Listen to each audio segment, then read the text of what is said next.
Today I'm going to attempt to do something I probably shouldn't. However, I'd like to resurface this tub and surround, and I've seen a few videos on YouTube of folks doing this, and you've got to use top quality products to get good results. This thing is in sad shape. However, it's got good bones. It's not cracked. The other option would be to rip this out, and I'm a fan of the one-piece unit. No leaking. However, I'd have to remove the door, widen the wall to get a one-piece in here, so that option's out. The other option, put a two-piece in, but if you're going that far, you might as well tile the walls too. That's pretty involved. So I'm going to give this a try, see how it goes. A lot of times when I'm doing a job, I walk in, look at this, and I'm like, oh my God, this thing is horrifying. Rip that thing out, it's got to go. And a lot of times you'll be surprised with a little bit of cleaning, how much it starts to improve.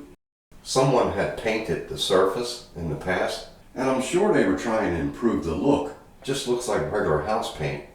They got it everywhere, so I'll be replacing these fixtures. Start by removing the hardware. Yours should be similar to this. Remove this cap. This screw holds the handle. These two, the plate.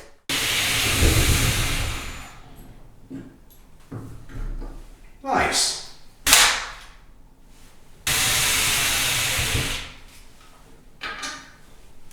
Watch it doesn't fall back. Should be held with the plumbing in the back.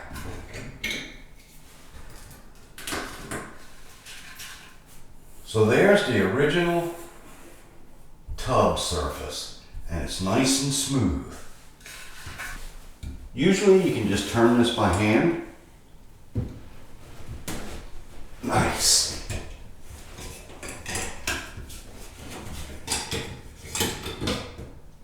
All right, that's pretty new. So there's been work done in the past. It's this style, there's different types.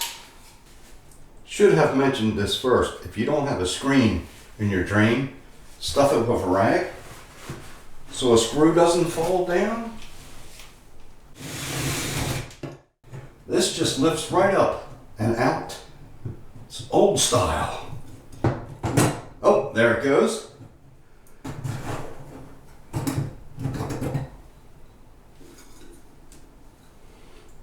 Old school.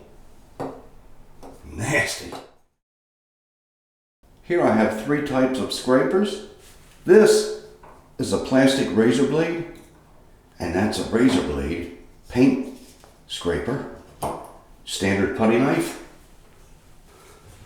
So if you just got minor debris, a plastic razor blade will not damage the surface. However, mine's in horrifying shape. So I'm going to need the real deal.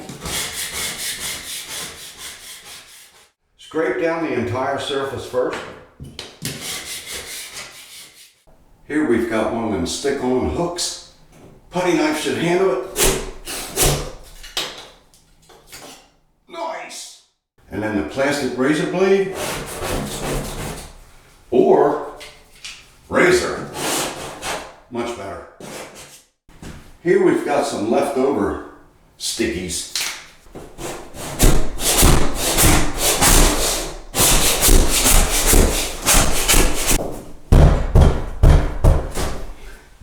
It's like a silicone backing. They even painted the holder.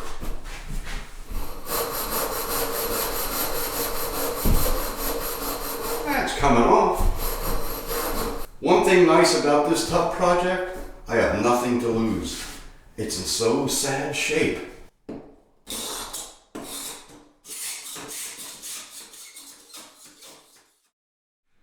So what I'd like to do before I get started is do a paint test on their paint.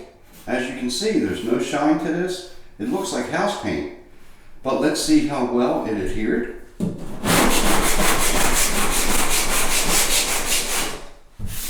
That's excellent. Now I'll go on an angle. Of course it's going to scratch. It would scratch even a new tub. But that's adhered very well.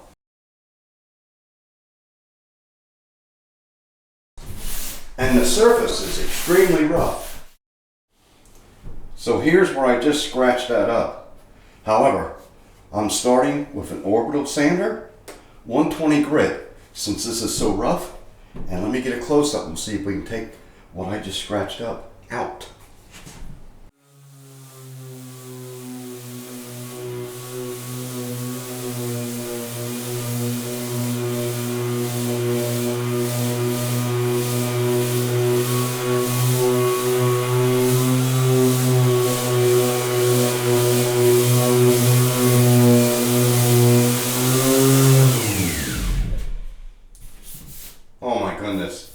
That's as smooth as a...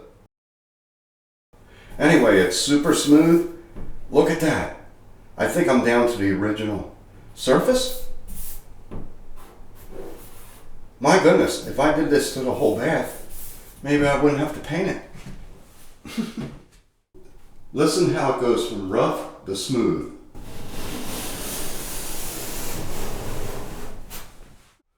So this is not going to be a picnic. Sand the whole thing.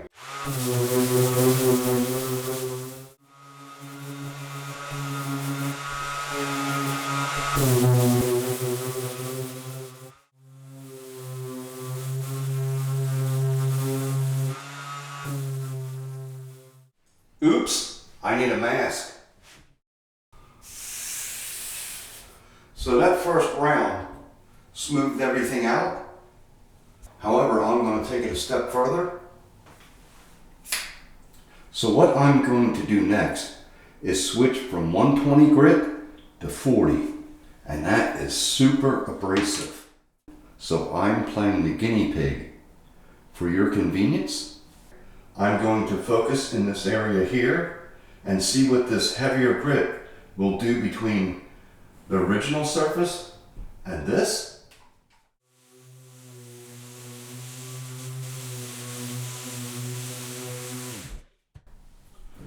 What I'm testing is if I can change this surface, the original, which it did not change. And this is taking everything down to this surface. So let me hit it again. This pretty much looks like that. And it's starting to get a little bit rough. So I'm probably getting into the main fiber of the fiberglass. And there's no way I would spend that much time sanding the entire surround. So I'm just going to get all the roughness off, and then we'll start with the primer. I ran into a little dilemma. Right here where it's rounded, the sander does not want to follow the contour, any rounded surface. So I purchased this sanding pad. It's squishy. They supply a sanding disc on one side, and this will go onto your orbital sander. $1,000 grit. Look at the amount of paint that thing picked up. And that was the 40 grit. So this goes on here. Line up the holes. And now I'm going with an 80 grit.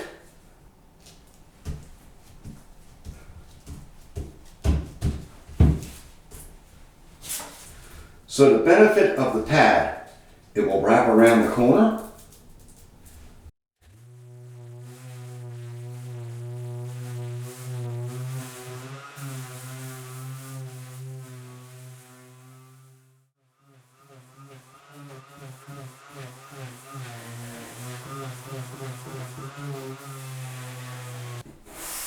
Very impressive. It got that whole curve. Even up in here, down here, And for other areas where you can't fit a sander, get yourself a drywall sanding sponge. It's rough on one side, smoother on the other. It's got a bevel. It will also conform.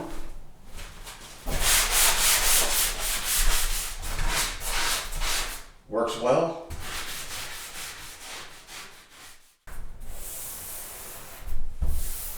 So I'm done all the sanding. I finished up with a 120 grit because this had paint on there and I wanted it a little bit rough so the primer will stick good. You can do yours how you'd like. I've got a hose hooked on here and taped it on. I don't have a shower head. So I'm going to rinse the surface down and then wash it.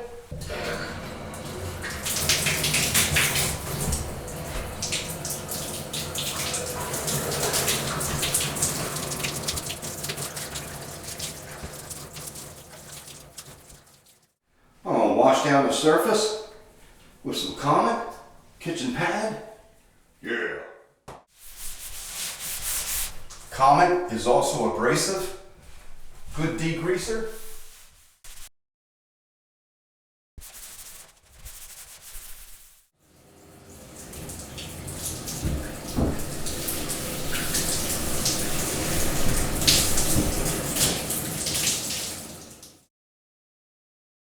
Now I'm going to wipe down the surface with acetone to remove any film, grime, before primer.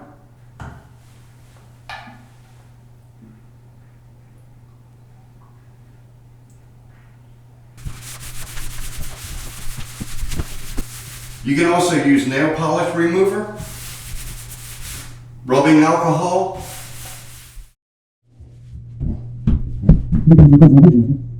This stuff's pretty strong, so you need good ventilation, a mask.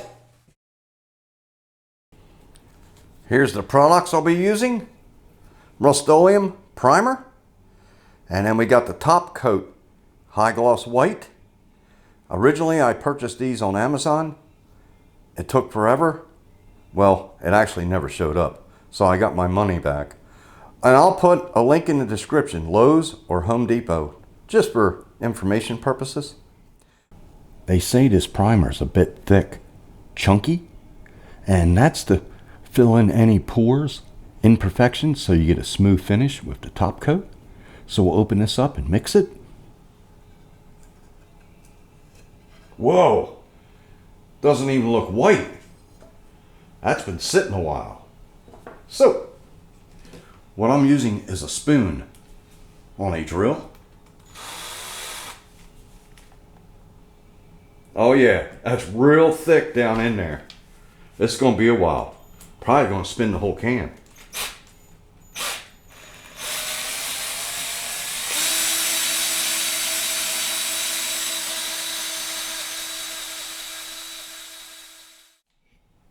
Oh my goodness.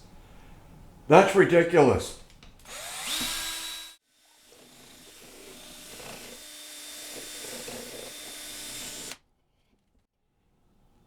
All right, looks like an even consistency. I'll go with that. I'll be using this style roller made for smooth surface. So, I've got a respirator specifically for painting. That's your best option. Also, if you got windows, exhaust fan, put them on. They say the primer's really strong, take your breath away. I'm hoping 1 quart will do the project.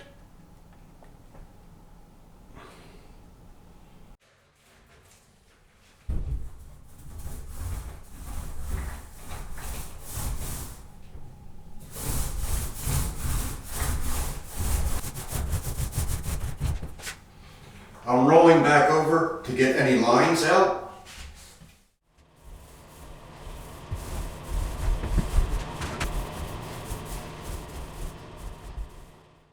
I'd like to address this area. I tried to remove that fitting and broke the inner core, and it doesn't leak, and I don't have the special tool to get that out. So I'm going to coat right over top and then put a screen over top.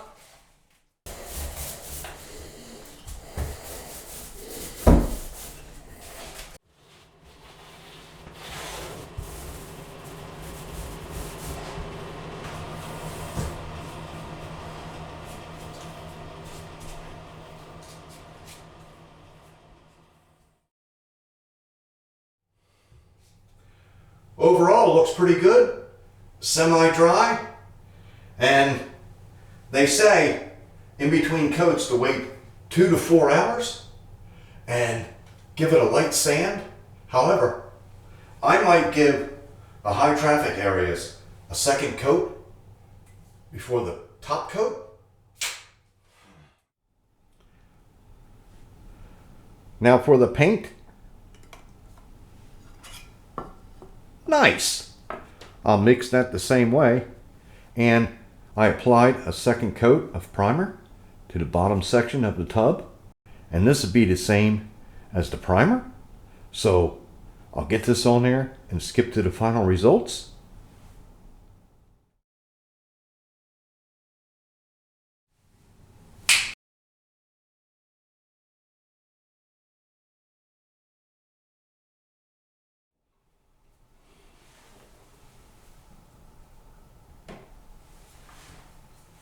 Nice. The bottom's pretty smooth, but I don't think it'd be slippery. Let me get a close-up.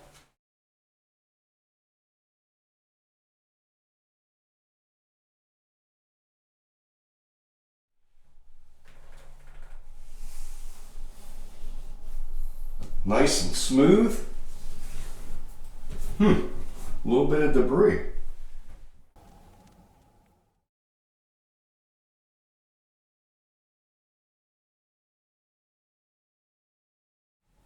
Might be too much glare, but I see a lot of scratch marks in the finish.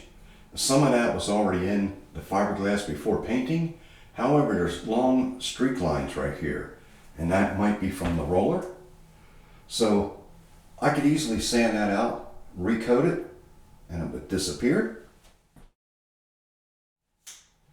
As I mentioned earlier, I put a second coat of primer on the lower half of the tub, and then the primer was depleted. However, with the paint, it allowed me to put 2 entire coats on the whole unit, and I waited 24 hours in between each coat.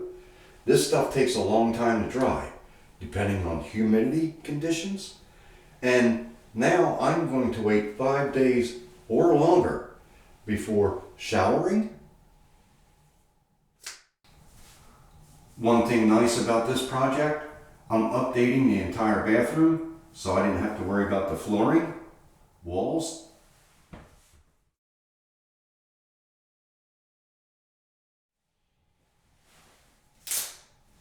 I'd like to thank everyone for watching. Hope this has helped someone.